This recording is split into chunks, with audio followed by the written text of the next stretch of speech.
Welcome to another edition of the Mexican Soccer Show, what we like to call Monday Night Football, and I guess we're actually rivaling Monday Night Football now that NFL is back.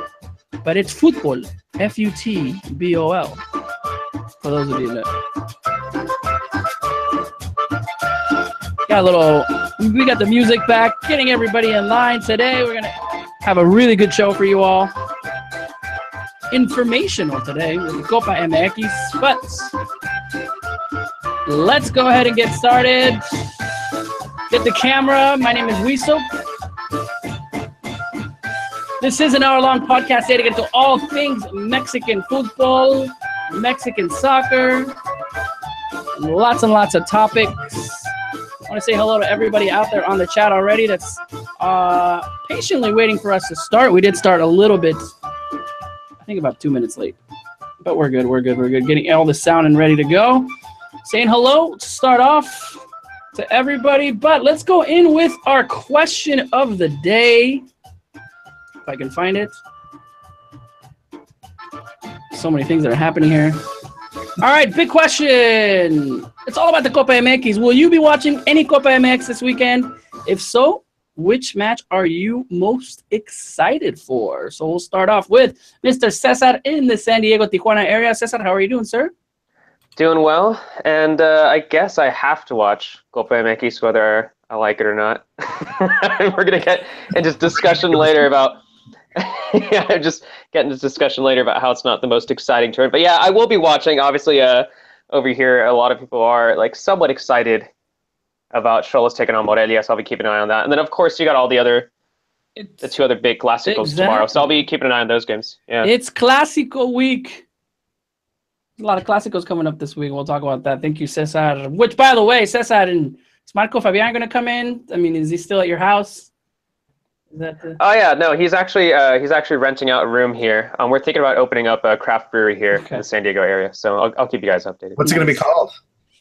Marco. I wish I had a better joke prepared right now. We should have definitely thought about that. Think about that.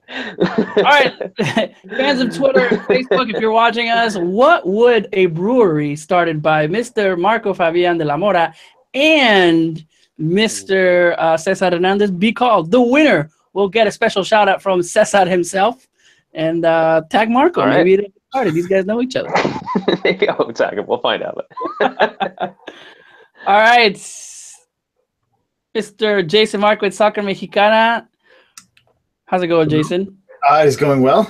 Yeah, excited for some Copa MX. Not normally excited for Copa MX. I protest the group stage and don't watch it at all. But now that we're out of the group stage, I'm in. Like some of these teams, I think will be fully in now. So I'm ready to go. And yeah, Clasico week, as you mentioned, two of those great Clásicos tomorrow night.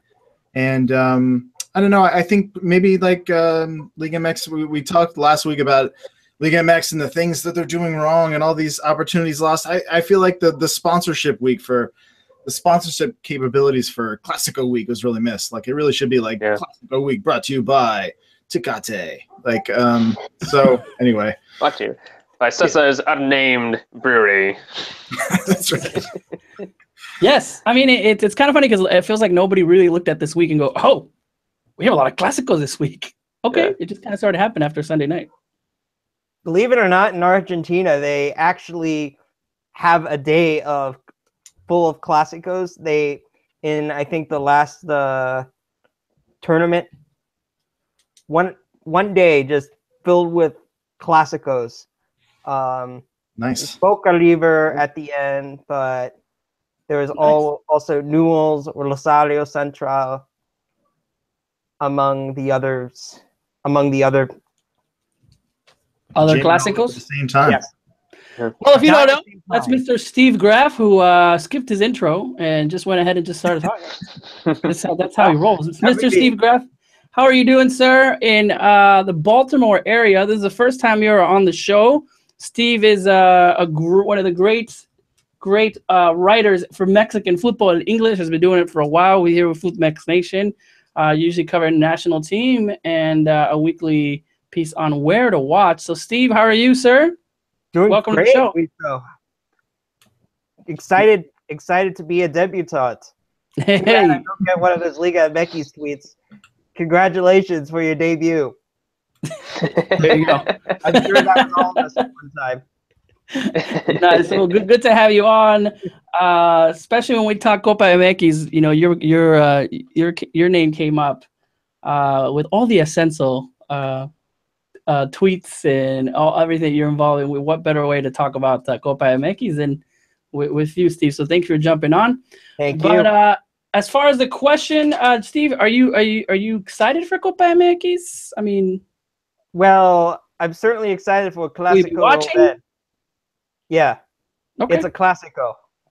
So we got Cruz Azul I'm an American Cruz Azul. So There you go. but I'm certainly interested because some of these Ascenso teams that are left are not in the top half of the table right now. So there might be not a whole lot for the 3 Ascenso teams to play for. So left for now, granted this is their 50%, their halfway point. Mm-hmm. All right. That's more of Ascenso knowledge that I've had in a while. Hey, this is why you're here, Steve. All right. That's the most we've talked about the Ascenso in about, I want to say, maybe the whole entirety of the show, the whole existence of the Mexican soccer show. Don't worry. Don't All worry. right. They've been doing it in English. Gold TV has been having Ascenso and Mekis games in English before Univision had its Facebook games in English. Well, there you go. Who is Gold TV? That's the question, right? All right. Exclusive. Let's jump into the show, guys. Today we'll be chatting all about Copa MX, obviously Liga MX Week 9, and looking at Clasico Week. But we're gonna spend a little time on that Copa MX subject. But first, there's more of news, obviously, with the Clasico coming up in this weekend. First, we're going to just chat a little bit about it today. Saying hello to everybody on the chat already that's on. I know I have been out for a couple weeks doing some other projects, but I'm back, and it's good. It's good to be back with all of you guys. So let's just jump right in. First topic, really quick. Let's talk about El Tri for a moment. The spot number 14, September. Of before the World Cup. It's the last month to try to get some type of rankings in there. And I know a lot of people, I know throughout the show, I've talked how important the rankings are.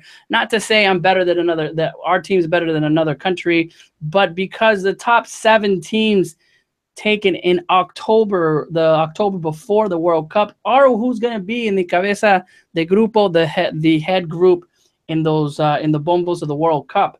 So as it stands, if you look at it, this top 7 right now, I don't think there could be much movement between this month and next month. But in October is when they take them. So it doesn't matter if you win all of the matches from now until the World Cup. It's the ranking from next month. So why is that important? Because I just said, and it looks like Mexico's not going to make the top 7 or 8, which we were wishing that it would do. And why is it important? Because we've seen that anyone in the group stages who is at the top of the group, specifically in the last World Cup, if you were number 1 in the group, you went to the quinto partido. You get a much weaker opponent in the 4th game of the World Cup, and you're able to see, aka Costa Rica, which I'm not saying that's why they got through, but you start seeing that it. You know, it's at least a little bit. It's not as hard. You're not going to go against the world power in that 4th game. You should have to be top of the group. So, somebody had a question. That guy would name 23. Aren't Mexico in pot 2 now for the World Cup ranking? It's actually very interesting that you say that, because looking at the way that we're qualified and at the position, yes, that's something that I think if we're looking at as far as the bombos, we should be in the earliest pots. So not sure if it's the actual pot 2, but you're starting to see where we might end up with, which is very, very important. I think the drawing is in December. But guys, to you guys, to Cesar, to Jason, people always say, you know what, you got to beat the best to be the best. But how important is it that we could have made it? I mean, that at least had the opportunity to be maybe top 10 and hopefully sneak in those top 7, 8 spots. I think where Mexico is at right now is fair. I think I don't think anyone's too shocked. I don't think anyone's too surprised. I think if Mexico did really, want to justify that they should be higher up, I think Mexico should have done better during those 2 summer tournaments. I think that was their big opportunity. That was the opportunity to sneak into those top spots. But just with those finishes in the Confederations Cup, the Gold Cup, I mean, you can't really complain. I think I'm even tempted to say that it's just slightly too high. I think maybe Mexico could be a spot or 2 lower, but no, I think it's fair. And the way that you're looking at the way that things are currently going, it looks like it's a very good chance Mexico is going to be in that second pot. Obviously not the first one, but by the way that things are going, it's probably in the second one heading into the World Cup. Chance Mexico is going to be in.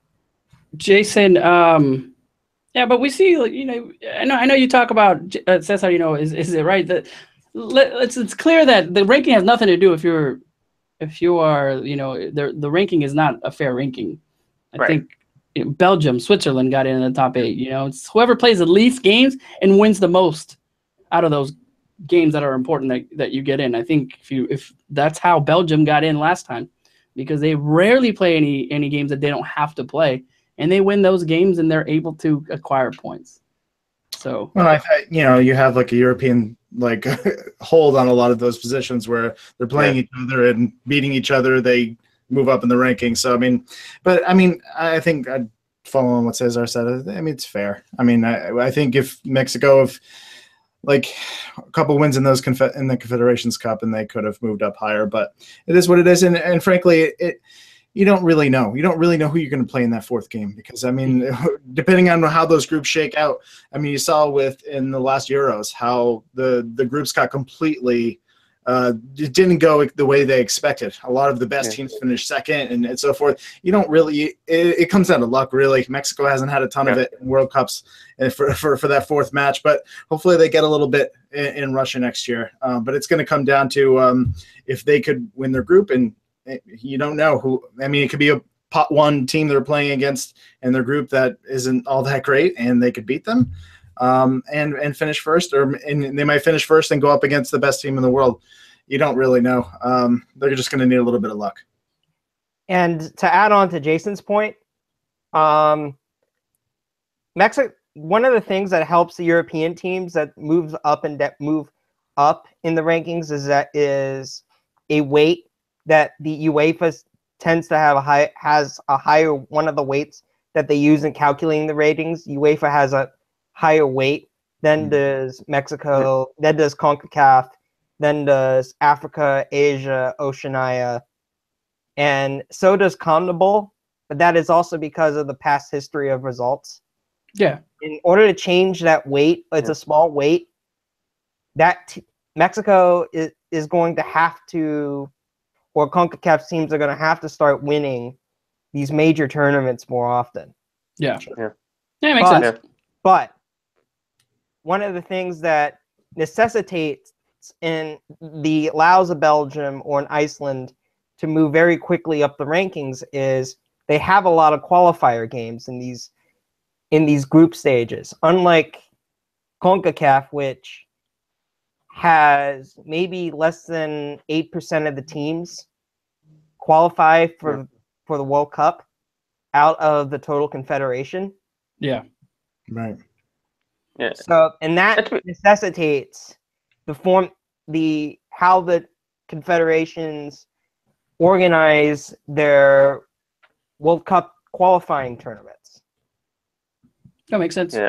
And to be fair to some of those teams that we just brought up, like Belgium or Switzerland, they're doing quite well in World Cup qualifying. It's not like they're struggling out there in Europe. They're doing very well. So. And yeah, but in that top 8 that's there, you clearly want Russia, but this World Cup, the fact that Mexico will be a pot 2 team, my gaff, is actually a better position than when they organize the teams in previous 32 team World Cups by geography Yeah. after the seeds. Yeah.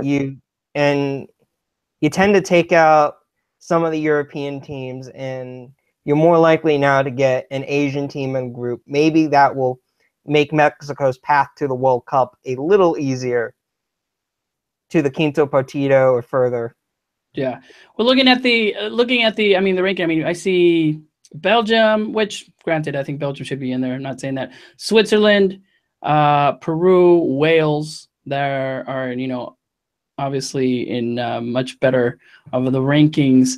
You have, Uruguay, England on 15th and 16th, Croatia at 18th, Italy in 17th. So, I mean, even right there, that Mexico, England, Uruguay, Italy, Croatia, is it's those are people that surround Mexico. So it's not like, it's you have the other teams. So I think I tried to do my own little ranking, and yeah, I had Mexico around where it's at, like 16, which is the round of 16. Then and for us to get to that quinto partido, we have to beat a Chile, we have to beat a France, a Colombia, Argentina, in that fifth game, unless we're at the top of it and we somehow get a weaker team because we won our group. That third game in our group, I feel like sometimes in past World Cups we go, as long as we make it, we get a tie. No, I think you need to go full out in those 3 games. But yeah, not to dwell on it too much, but it is interesting because it feels like that's something we're going to be talking about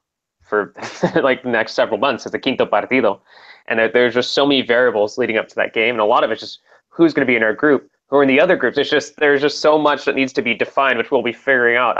Obviously in early December once they do the draw. But it's just, it's interesting to note, to see like who we're going to potentially go against, like how well we're going to have to do in the group stage. I don't know. We'll find out. But at the end of the day, whoever you get in the groups, you have to find, and in the knockout round, you have to find a way to frustrate them and exploit their particular weaknesses on that day. Yeah. And wherever you are in the rankings, that may not necessarily matter as long as you're effective at that moment, at that time. Yeah. Maybe you don't end up being maybe you end up going down in the rankings because European teams are still playing. You still have maybe a high-ranking African team to watch out as a relative competitor. You have, in Mexico's last 2 qualifiers, are against opponents outside the top 50 in the FIFA rankings. Yeah. One of the questions from the chat question: how did Mexico rank 5th in the past? What's the difference? Can they replicate that success? Yeah, Mexico had a great run between 2002 and 2004. And then the Confederations Cup in 2005 helped them out with a win over Brazil and tie against Argentina, if I'm not mistaken. Not losing that many games, and at the same time winning games that were at high points. So they were able to climb up to that 5th ranking. Was able to get that group head, which they pretty much threw to waste, and by now winning that 3rd game.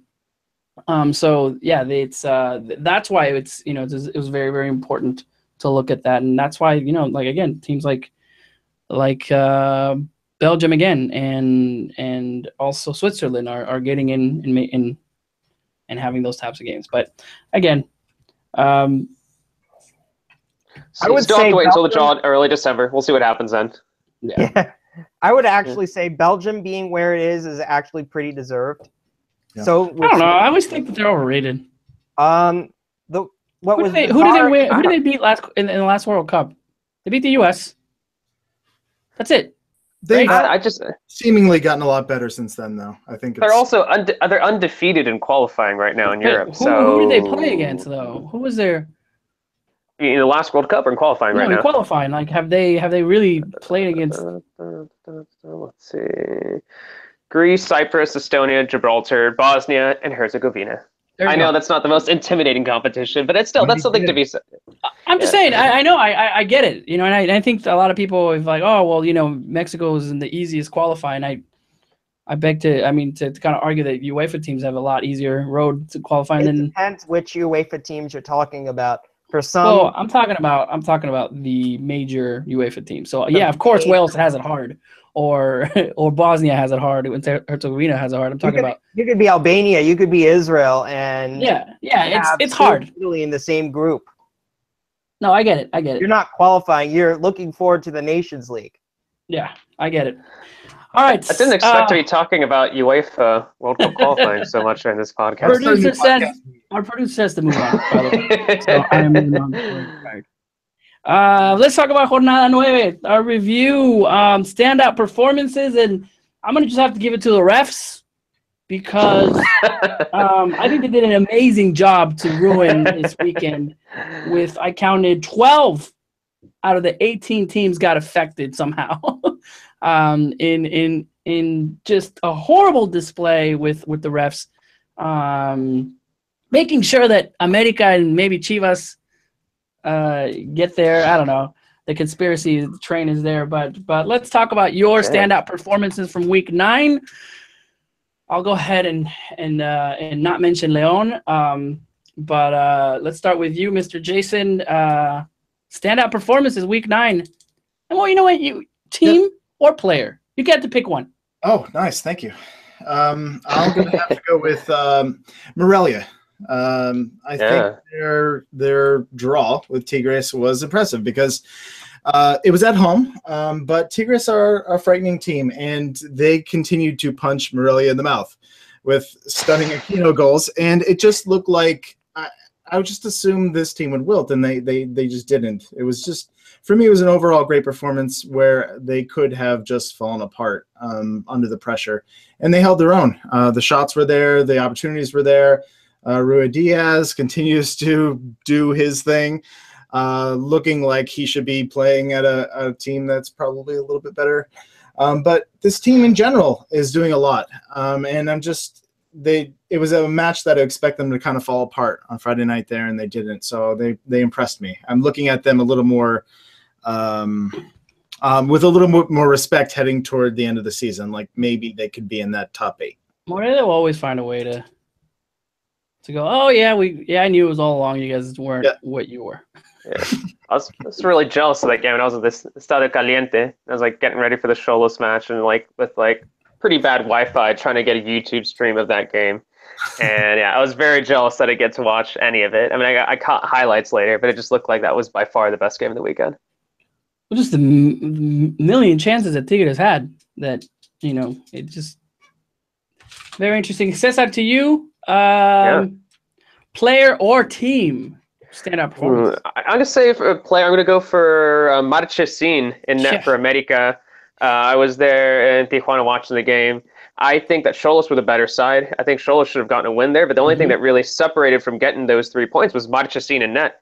He was incredible. I still think that, I think he's the best goalkeeper in the league. I also think that someone like Volpi is up there as well, so it's kind of hard to decide between those two, but I mean, you see the talent that's on display, and it's no wonder why Argentina recently called him up to the national team. So yeah, no, Marchesín was incredible. He stopped a penalty too in that first half. So that was a player of the weekend for me. Was Marchesín in net for America. Completely agree.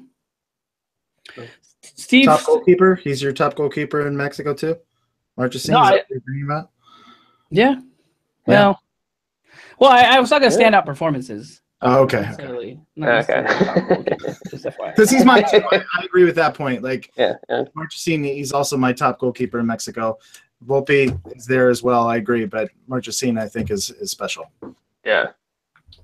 I still have to look at, with much credit to Marchesín for keeping Águilas in it, Chacho Coudet with the Xolos manager. Yeah. He probably took what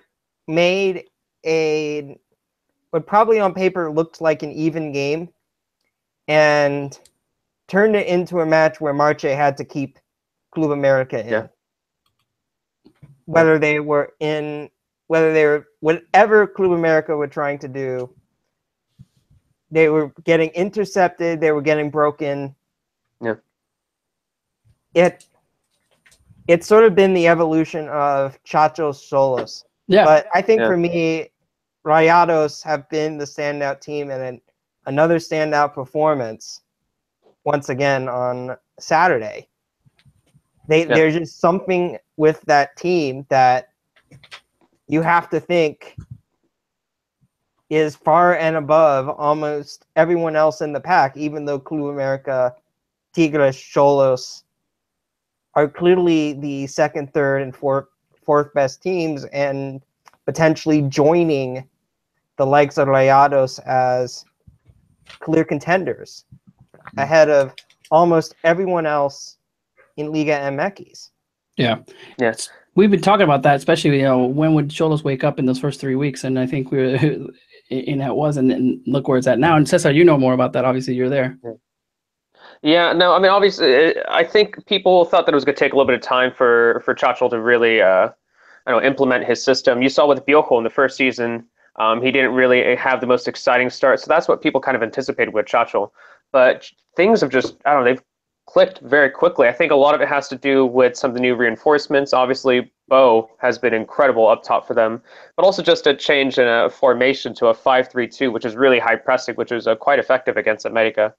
But I agree with Monterrey. The fun thing about Monterrey is I caught little bits of the match, and I was like following other things. And then when I saw the final score against Atlas, I'm not going to say that that's a disappointing result, but it's kind of funny in my mind. Like, I have such high expectations for Monterrey, and then when I see that they got a 2-1 win over Atlas, that doesn't feel like, I don't know, doesn't feel very like that.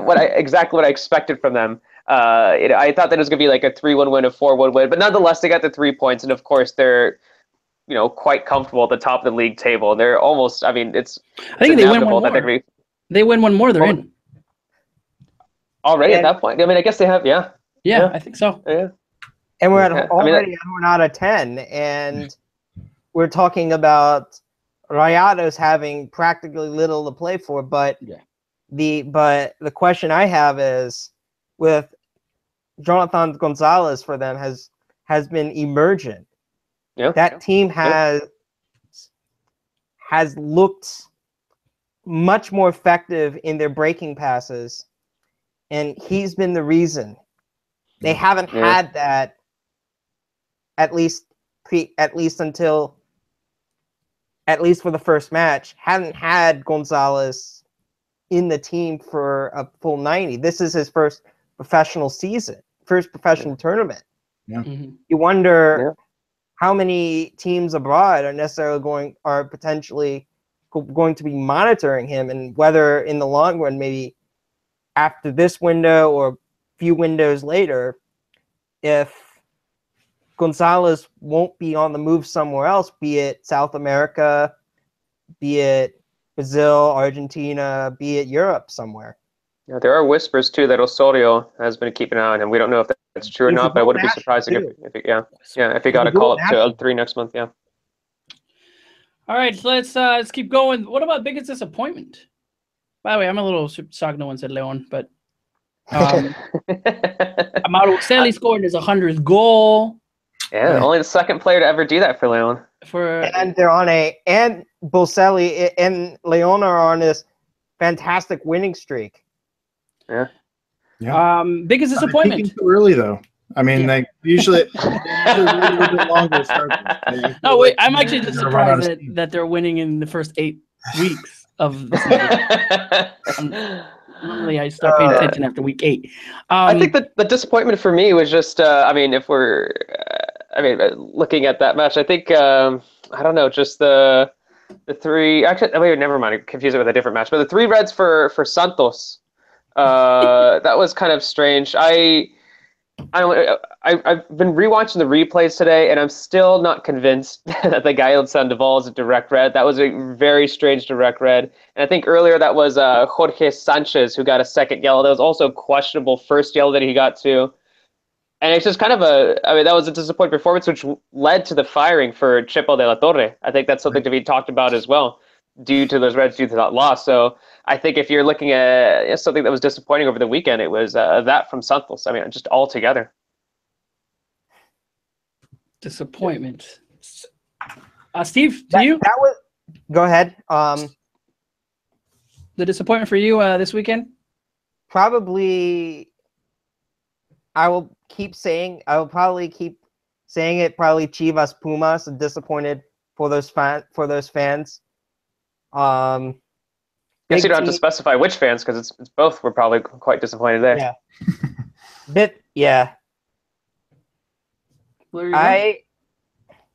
But it's clear those teams have a major protagonist missing, or they have, or what you don't know when the next shoe is going to fall with them. Yeah. Clearly, one of the problems with Chivas is that so much of how they attacked or what they did went through Pulido, and you start to see that. Yes, he is still people forget he is the league record signing still. Mhm. And in that case, it's worth more than the $18.5 million that Chivas paid for him. Yeah. In terms of how they build up their play, how they attack. Yeah, no, agreed. Nice. That's a good point. And is there continue to do that and still, I mean, able to see if you can make it into that Liguilla spot? And how devastating would that be, especially after what happened last season? Jason, biggest disappointment? I have to say Pachuca again. Third straight loss, another 3-1 loss. I mean, looking at Leon there, I mean, Leon's, no matter what the form they're in, is never an easy place to go and play. But Pachuca is we talked about it, I think it was last week or the week before, just kind of their up and down nature. Well, it's just been down recently, and it's starting to get a little concerning. Just the number of goals they're giving up is a little troublesome at this point. So I'm a little bit worried about where they're headed. It felt really similar to the loss against Chivas the week beforehand too, where they allowed the 3 easy goals, where their defense just looked surprisingly awful for 2 weeks in a row. And also just it was also worrisome for me too, is just to not see Honda get substituted until really late in the game. He kind of seemed like he'd be the exact kind of player that you would have brought off immediately during halftime. But yeah, no, it's not the best times for Pachuca right now. There were a lot of world eyes on Keisuke Honda because of his previous time with Red Army and with AC Milan. Mm-hmm. But world eyes. Yeah. No, I think there's plenty of attention. And you're really carrying it. At least Oliver Duxbury was saying that this was that Pachuca Leon was the game that he was referring to, wanting to watch. And who's that? Who said that? Oliver Duxbury from Football Radar. Okay. He covers. He's in London. I just didn't know. Well, now I'm just hoping he isn't listening, Weasel, because that'd be kind of embarrassing. But sorry, there were ways that have been figured out, and it may be now that you now have ways to attack. The teams are exploiting the weaknesses that both Omar Gonzalez and Oscar Murillo have as defenders.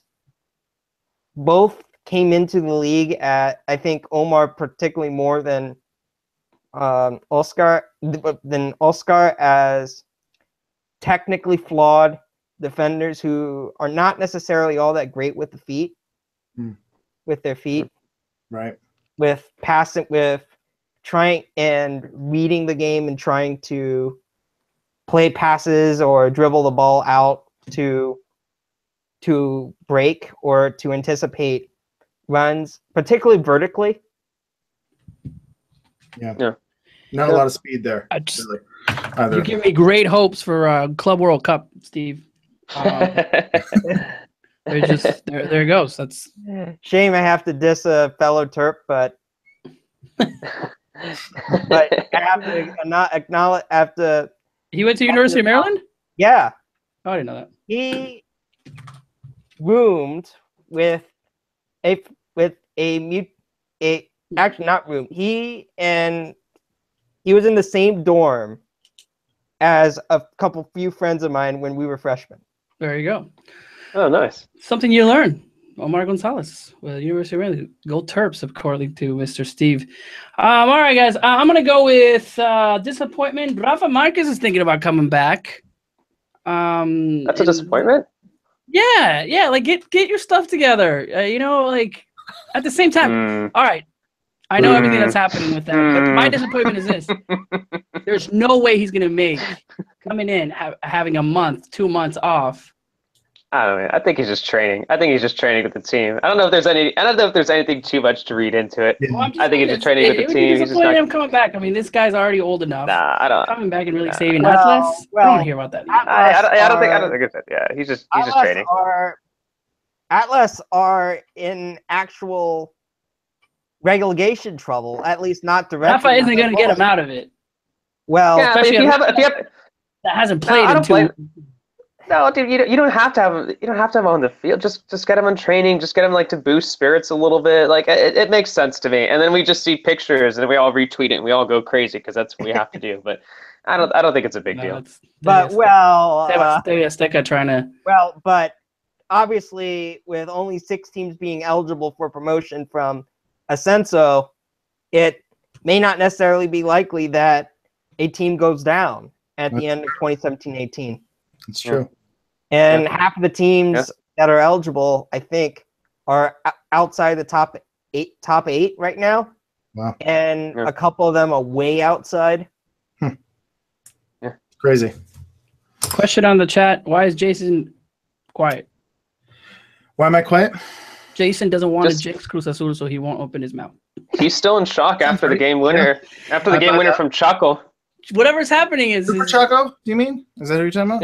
Yeah, there you go. You're still in shock. Cruz Azul lost a match? No, we're not losing anything. No. It's still Undefeated. In week 10. When are we going to have the Cruz Azul show? Great team, destined for great things.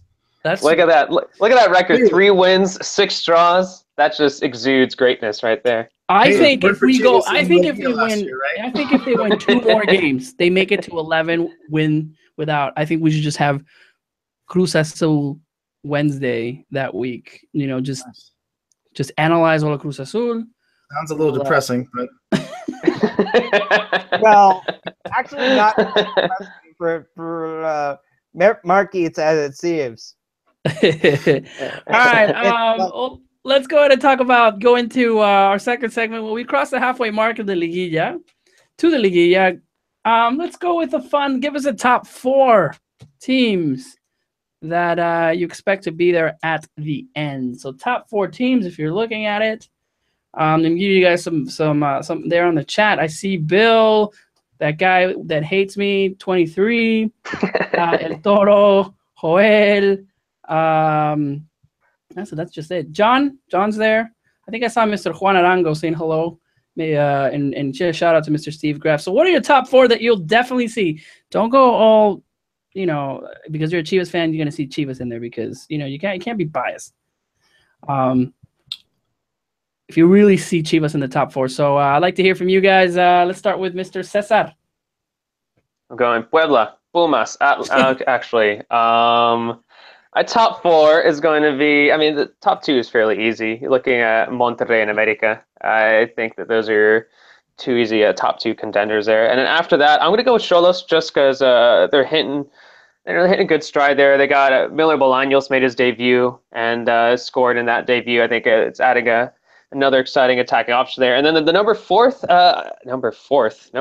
What am I saying? Oh my God. The 4th one is going to be Tigres. I still have a lot of faith in Tigres. I still believe in that firepower they have in the attack. I think that when everything's working together up there in the front line, that there is no other team that is better than they are. So yeah, I'm gonna go. The 4th one is Tigres. So yeah, Monterrey, America, Xolos, and Tigres. Steve, I'm with Cesar on this one. All 4? All right. So I'm looking at my top 4, and they are the exact same 4 teams as well that I've written down. What? It seems like 3 of them are layups for me. Monterrey and America, obvious. Yeah. Tigres, I think, are fairly obvious too. You just expect them to be there at the end. I don't know if they'll win or anything, but they're going to be in the mix. And I had a hard time with the fourth one, but I went with Xolos because it feels like they're finally coming on and they have the talent and feels like they're coming together. I considered a few other teams, but including a certain including my mess of a team. They'll finish in the top 8. They're not a mess. They're not a mess. I expect them to fail, obviously. So Cruz Azul was considered. Chivas, you could still consider Chivas. I don't expect them to make the run coming off of the championship last season, and they just haven't looked right, and they're missing the pieces. Steve mentioned the Polito missing and how big of a deal that was, but it's possible. But, I mean, for me, it seems pretty obvious. It looks like those 4. Yeah, I agree. Well, obviously, I agree because we this all is what I'm chose the telling same you one, about, so why would I disagree? With the Morelia, even though I would think that they're pretty high up there, you still just don't trust that team. No. Oh. And by the way, Tigres do have a game in hand. Yeah, that's true. Looking for anyone though. No, I'm gonna switch it up and go Monterrey, América, Tigres, Cruz Azul. Xolos and Tigres. I'm just instead of Xolos, like you guys have, I put Cruz Azul in there. There you go. Oh, okay. And really quickly about the Luca, I think the Luca is going to be finishing in the top 8. I don't know if they're going to be finishing in the top 4, but I do see them as a playoff-worthy team. Yeah. What about who do you think falling off in those top 8? What do you have? Necaxa falling off? Well, Necaxa's right now they're 9. I don't see Leon. I don't see Morelia. Making the top 8. I think in Leon and Morelia's place we're going to see Pachuca and Chivas. Okay. I'm not buying Chivas. No, Chivas missing the Liguilla for you, Steve. Yeah, and certainly well outside for me. I think at this point, Leon or Morelia are certainly the most vulnerable. Hate to pick on Leon. Certainly their things are going well. But at times they have certainly been bound to concede goals at the goals early and often at the wrong time. Yeah, and concede chances at the wrong time, but there's still 8 matches to go. Yeah, and but maybe except Puebla and Pumas or even Atlas seem to have a chance at this point. All right, well, there you go. Top 4 going into at least what's expecting the end. So I think interested to see. Let's dive in. Our main story tonight was Copa MX as a going to be pretty interesting with the Clásicos that are happening on Tuesday. Tuesday matches: Monterrey versus Leones Negros, Morelia, Tijuana, América versus Cruz Azul, which is the Clásico, and obviously el Clásico Tapatío también, Chivas versus Atlas. On Wednesday, Pachuca versus Zacatepec, Toluca, Atlante, León, Querétaro, and the Thursday match, Santos, Necaxa. Jason, Copa MX has been a tournament that people just kind of they want to give it some interest. It's not towards finally at the end. It's kind of that tournament that, well, we know we're not going to get in the Liguilla, but at least we'll win this tournament so we save our season. But is it making a comeback from the grave? Especially on who participates. It's important. Yeah, it does. I mean, it needs these marquee matchups, right? And it's got them this week. Those marquee matchups certainly bring the attention, and it needs those big teams in the later rounds, I think, really more than anything, to really draw eyeballs, to get people invested. But I mean, like, there's a lot that's kind of mixed up with it. I mean, it's been maybe 4 or 5 years now that it's been back out of the grave. So it hasn't been going for that long, and the rules keep kind of changing every season, trying to figure out the right mix of it. When we had Libertadores, we did have that slight possibility of the team gaining that admission to Libertadores, which is a big deal. And that certainly gained some investment for a lot of teams, because as a ticket to Libertadores is obviously a pretty big incentive. Right now, we have no incentive other than just the shiny metal object at the end. And a trip to Carson, California. Woo! He has a monetary, right? Yeah. Okay. Yeah. But, it's a lot of extra midweek matches, which can be tough. And interesting thing this time now, we usually had with the Copa MX in the past, we were missing a lot of the best teams from Liga MX because they were all the teams that were in Libertadores, all the teams that were in CONCACAF Champions League were out of the Copa MX. This time around, with the new format to CONCACAF Champions League being pushed back, all of the Mexican teams not coming in until February, we have all of those teams. No Libertadores, obviously, too. So all of the best teams in Liga MX are participating. So that does help the allure of the tournament a little bit because you see all of those good teams in the tournament. And that leads to a lot of the good matches that we have coming up this week. So, it could be a good tournament just because of the quality still left. And obviously, it's interesting seeing those Ascenso teams, having those, I think Steve alluded to it earlier, just having those massive games where they're up against such tough competition. So seeing like a team like Atlante going to Toluca, where we want to see them again. Haven't watched Atlante much recently, so it's nice to see them going to a big game. And you never know. They could pull that upset. And Hope it's still there. Yeah. Steve, you know. So what I was always criticized the Copa MX tournament is that in some ways it should have been more of an open tournament to include teams beyond Ascenso, the FMF second division, to provide more opportunities for genuine upsets. Maybe you reformat. But is it the infrastructure there? I mean, look at Lobos. They barely can get people in there. You can just imagine the third division. Well, let's put it this.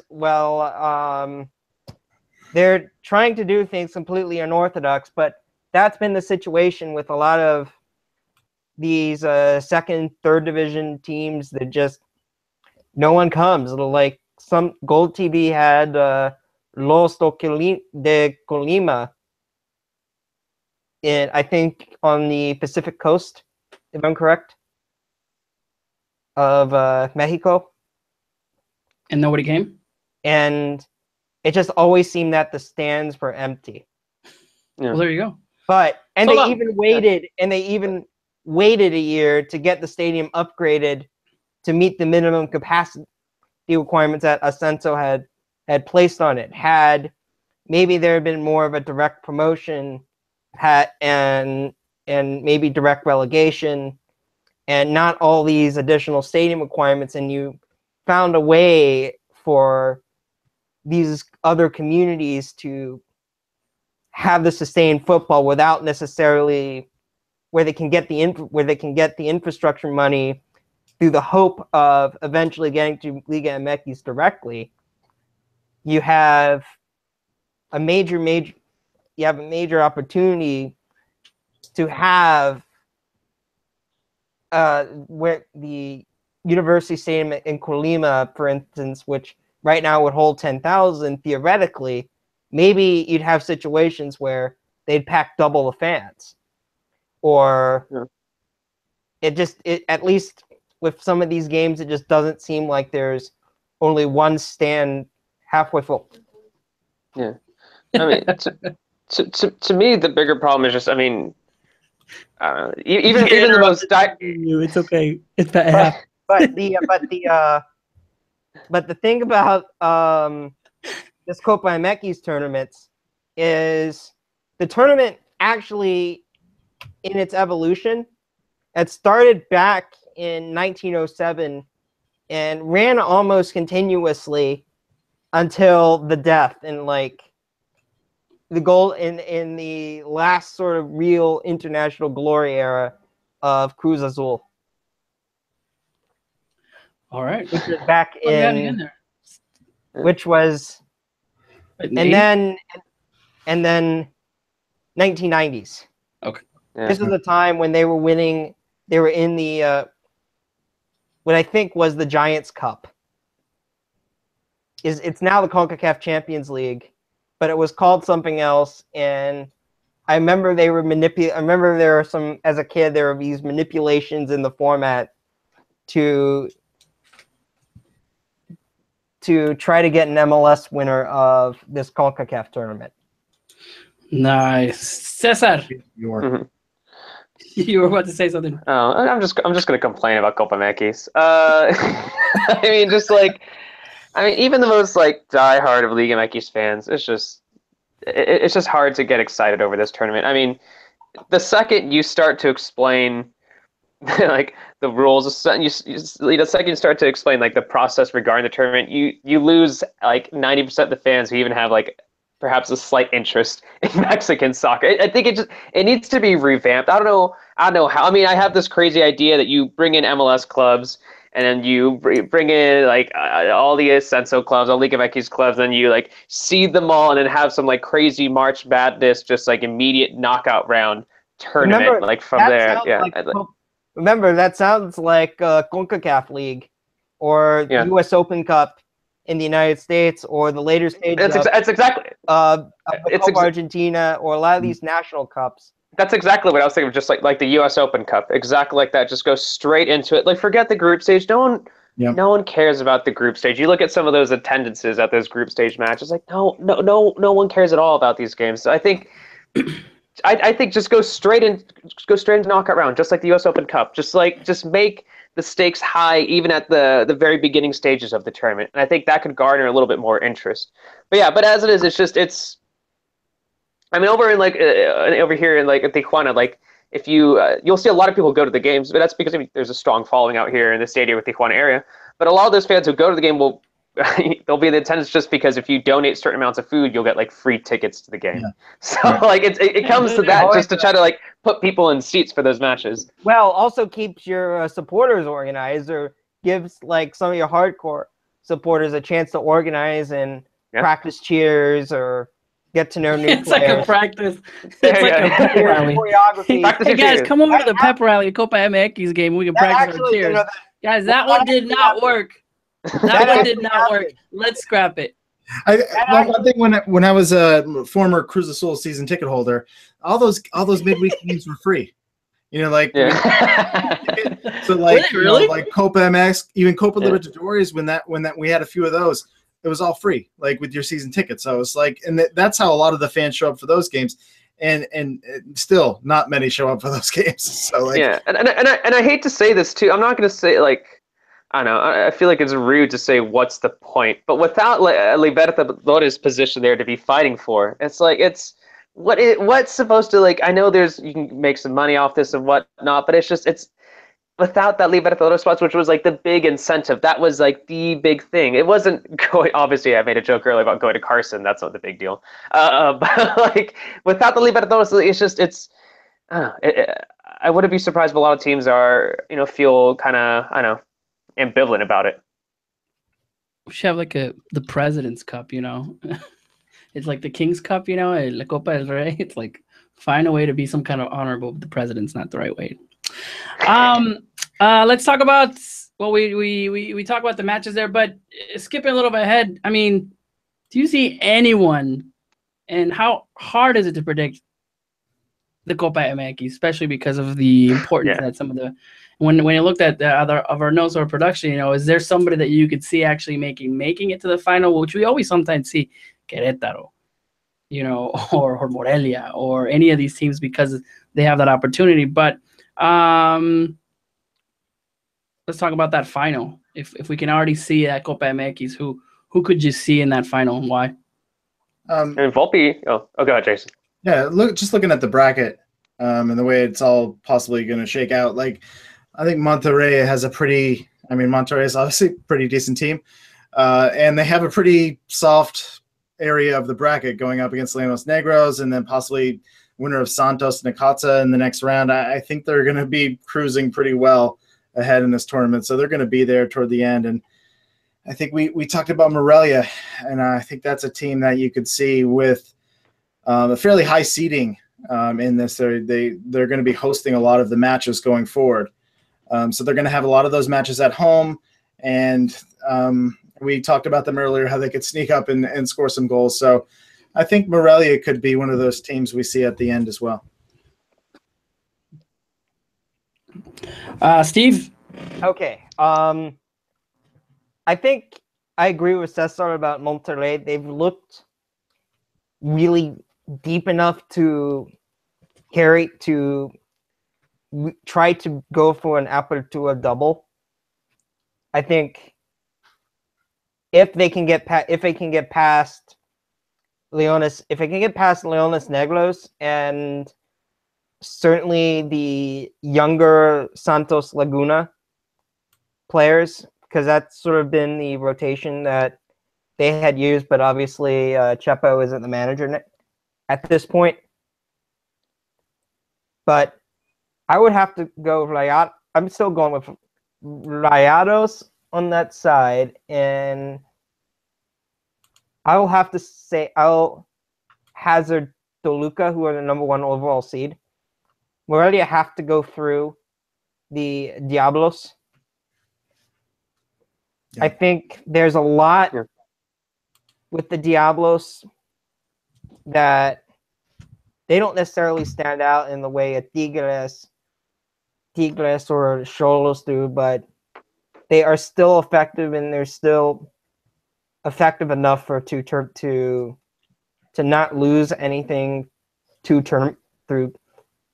tournaments. And plus, when you're trying to set up trying to instill tactical plans or approaches that you want to play the game, the extra games can't hurt.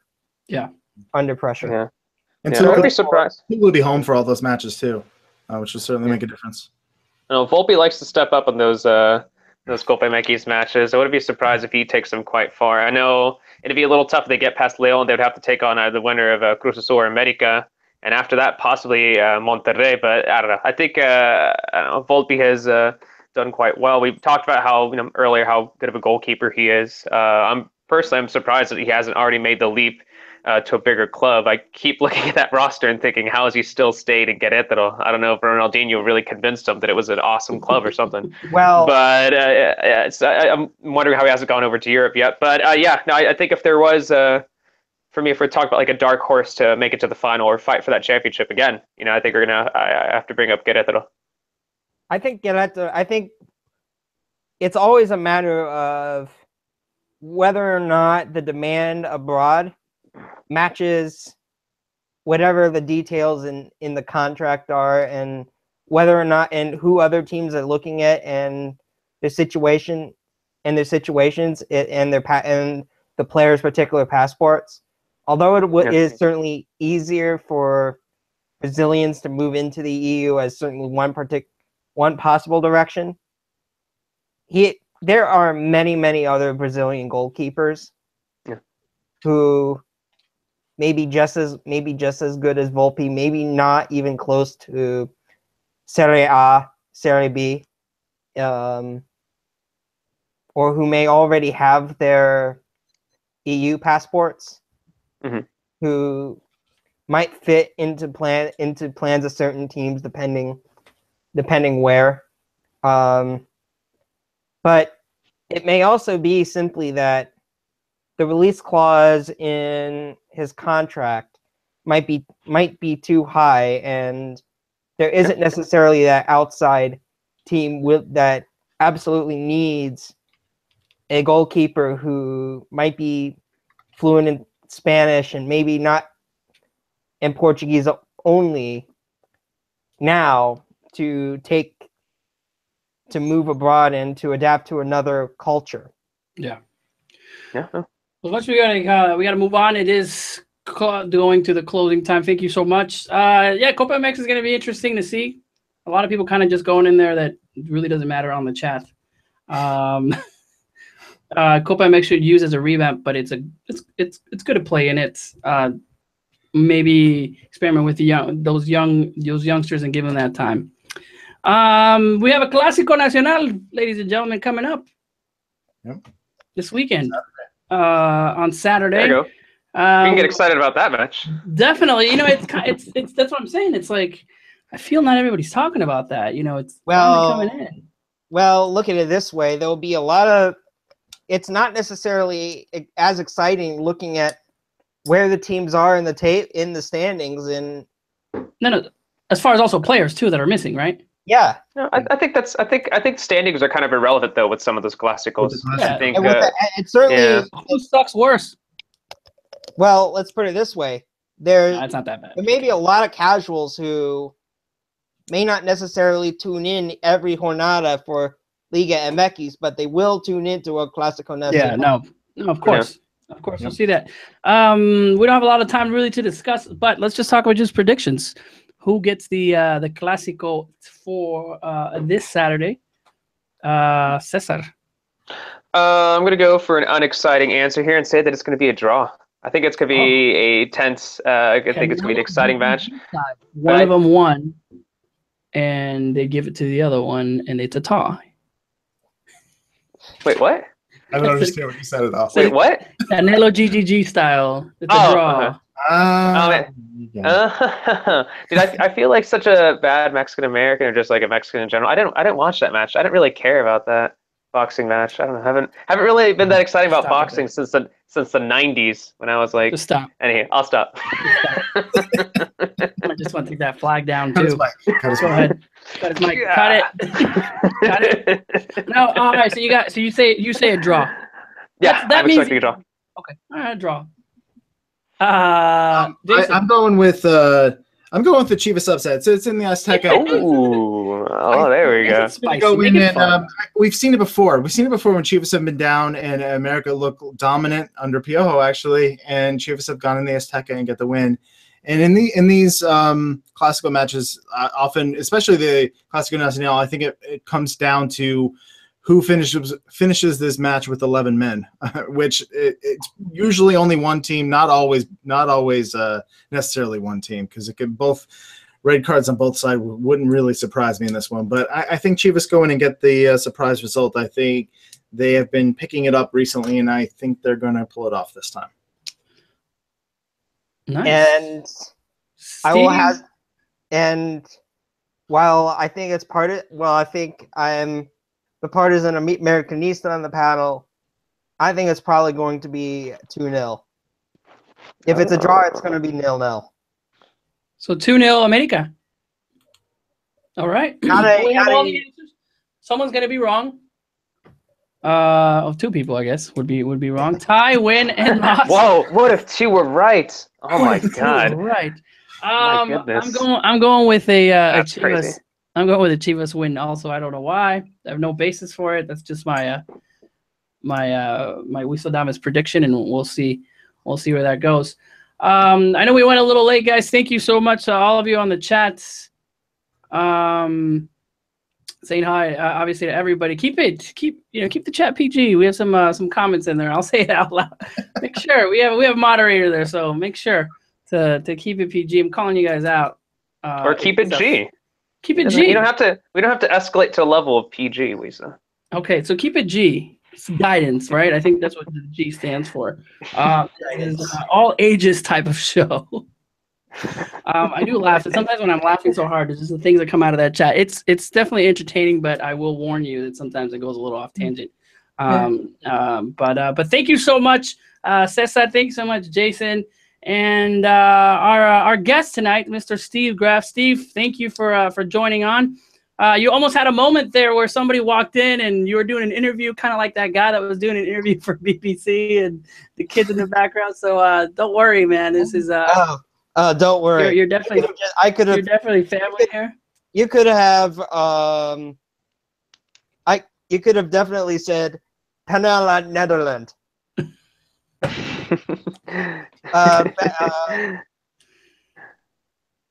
gotta know what a penal. Oh, there you go. There you go. Is that the Nota Penal? All right. Well, if you don't know, follow Steve. Steve knows a lot about the Ascenso. If you have any questions regarding any teams on Ascenso or anything regarding that, this is the man to follow. He also does a great recap every weekend on where to watch your any of the Liga MX games and writes for Anthony. Where else do you write for, Steve? I recently published a piece for These Football Times, occasionally contribute to Prost with Johnny. Okay. And